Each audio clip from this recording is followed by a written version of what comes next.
I'm I'm laughing because we're going to start a new book today, which is exciting. But I'm just trying to figure out how to.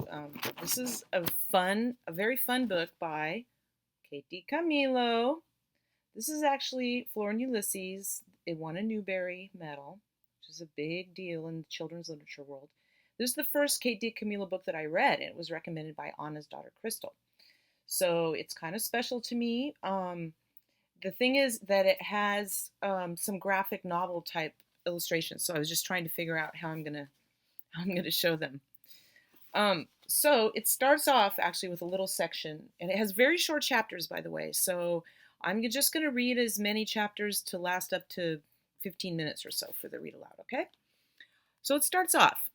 In the Tickham kitchen, late on a summer afternoon. So you see a big machine and the woman reading. Happy birthday to you. What's this, Donald? This is your birthday present. It is a Ulysses Super Section Multi-Terrain. Can't read it. 2000X. Happy birthday. It's a vacuum cleaner. It's a Ulysses 2000X. Yep. Here she is. She goes back to her book. Yep. It is the crown jewel of vacuums. It features an extra long cord so that absolutely no mess or dirt is ever out of your reach. It's indoor, outdoor. It goes everywhere. It does everything. You have to try it out. Turn it on. For heaven's sake, Donald. Please. So she goes. They take it outside. They turn it on. Whoa. Hey now. There's all the stuff it's sucking up, including his pants, some crackers, a whole bunch of stuff. What in the world, Donald? It's multi-terrain. You should try it outside. And there she goes, and that's how it all began, with a vacuum cleaner. Really. Chapter 1, A Natural-Born Cynic. Flora Belle Buckman was in her room at her desk. She was very busy. She was doing two things at once. She was ignoring her mother, and she was also reading a comic book entitled The Illuminated Adventures of the Amazing Incandesto. Flora, her mother shouted, what are you doing up there? I'm reading, Flora shouted back. Remember the contract, her mother shouted. Do not forget the contract. At the beginning of summer, in a moment of weakness, Flora had made the mistake of signing a contract that said she would work to turn her face away from the idiotic hijinks of comics and toward the bright light of true literature. Those are the exact words of the contract. They were her mother's words. Flora's mother was a writer. She was divorced, and she wrote romance novels. Talk about idiotic hijinks. Flora hated romance novels. In fact, she hated romance. Ugh, I hate romance, said Flora out loud to herself. She liked the way the words sounded. She imagined them floating above her in a comic strip bubble. It was a comforting thing to have words hanging over her head, especially negative words about romance. Flora's mother had often accused Flora of being a natural-born cynic. Flora suspected that this was true. She was a natural-born cynic who lived in defiance of contracts. Yep, thought Flora, that's me. She bent her head and went back to reading about the amazing incandesto. She was interrupted a few minutes later by a very loud noise. It sounded as if a jet plane had landed in the Tickham's backyard. What the heck? Said Flora. She got up from her desk and looked out the window and saw Mrs. Tickham running around the backyard with a shiny, oversized vacuum cleaner. It looked like she was vacuuming the yard. That can't be, thought Flora. Who vacuums their yard? Actually, it didn't look like Mrs. Tickham knew what she was doing. It was more like the vacuum cleaner was in charge, and the vacuum cleaner seemed to be out of its mind, or its engine, or something. A few bolts shy of a load, said Flora out loud. And then she saw that Mrs. Tickham and the vacuum cleaner were headed directly for a squirrel. Hey now, said Flora. She banged on the window. Watch out, she shouted. You're going to vacuum up that squirrel. She said the words, and then she had a strange moment of seeing them hanging there over her head. "You're going to vacuum up that squirrel." There's just no predicting what kind of sentences you might say, thought Flora. For instance, who would ever think you would shout, "You're going to vacuum up that squirrel"? It didn't make any difference, though, what words she said. Flora was too far away. The vacuum cleaner was too loud, and also clearly it was bent on destruction. "This malfeasance must be stopped," said Flora in a deep and super-heroic voice. "This malfeasance must be stopped" was what the unassuming janitor Alfred T. Slipper always said before he was transformed into the amazing Incandesto and became a towering crime-fighting pillar of light. Unfortunately, Alfred T. Slipper was not present. Where was Incandesto when you needed him? Not that Flora really believed in superheroes, but still. She stood at the window and watched as the squirrel was vacuumed up. Poof! Thump! "Holy bagoomba," said Flora. So there she is with her comic books. At the moment, there's the little squirrel, and it gets vacuumed up. Chapter 2. The Mind of a Squirrel. Not much goes on in the mind of a squirrel. Huge portions of what is loosely termed the squirrel brain are given over to one thought: food. The average squirrel cogitation, means thinking, goes something like this: "I wonder what there is to eat." This thought is then repeated with small variations, e.g., "Where's the food?" "Man, I sure am hungry." "Is that a piece of food?" And "Are there more pieces of food?" Some 6,000 or 7,000 times a day. All of this is to say that when the squirrel in the Tickham's backyard got swallowed up by the Ulysses 2000X, there weren't a lot of terribly profound thoughts going on in his head.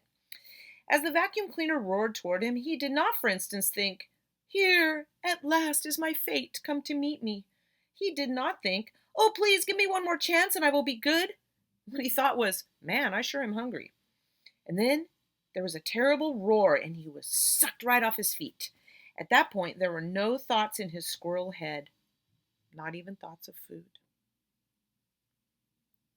Chapter 3. The Death of a Squirrel. Seemingly swallowing a squirrel was a bit much. Swallowing a squirrel was a bit much, even for the powerful, indomitable, indoor-outdoor Ulysses 2000X.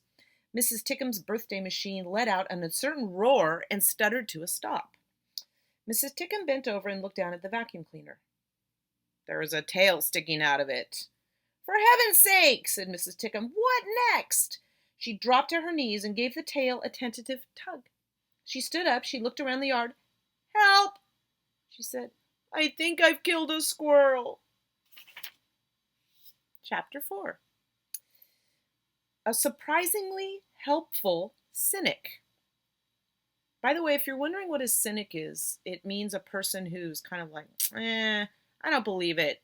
They don't believe that the best outcome will come out of a situation. They're kind of over everything, and they don't get enthusiastic, and they're not very optimistic.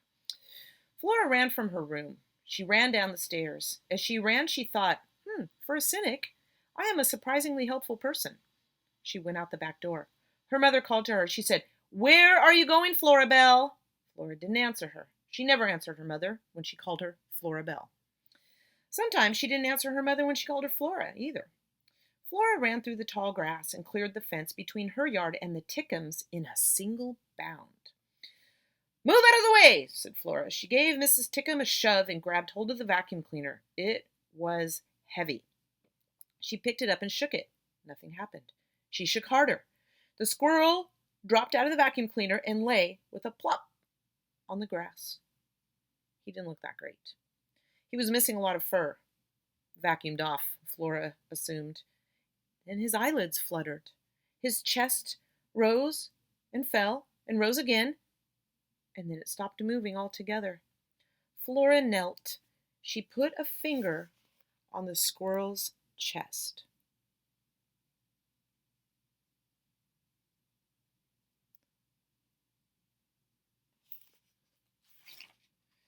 At the back of each issue of The Illuminated Adventures of the Amazing Incandesto, there was a series of bonus comics.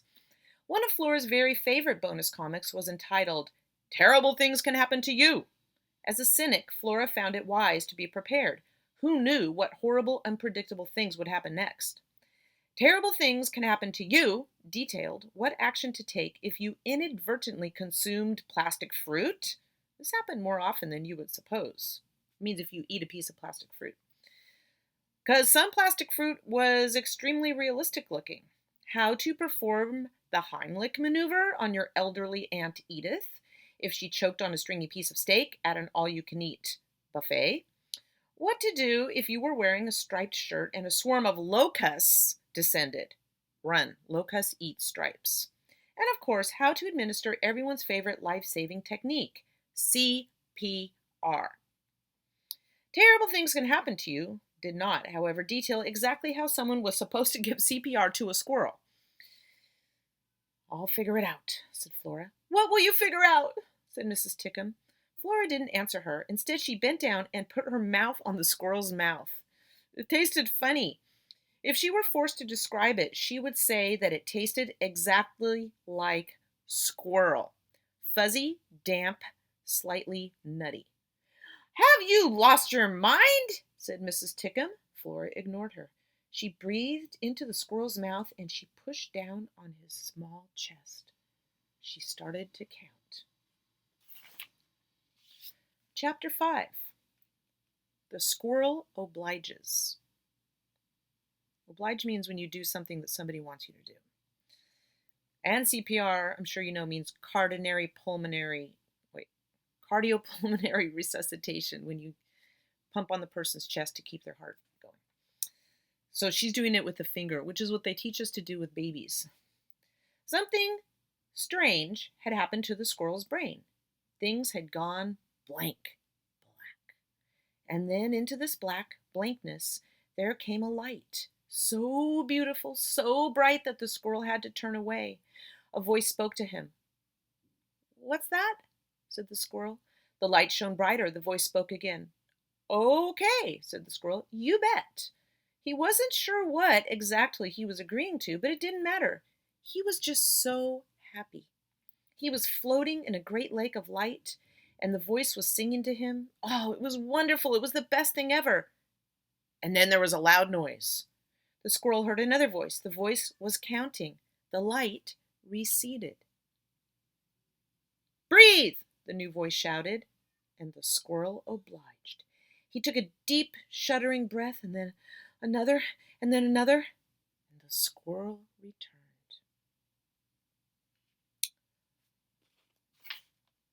I think I'll read one more chapter. Chapter 6. In the event of a seizure.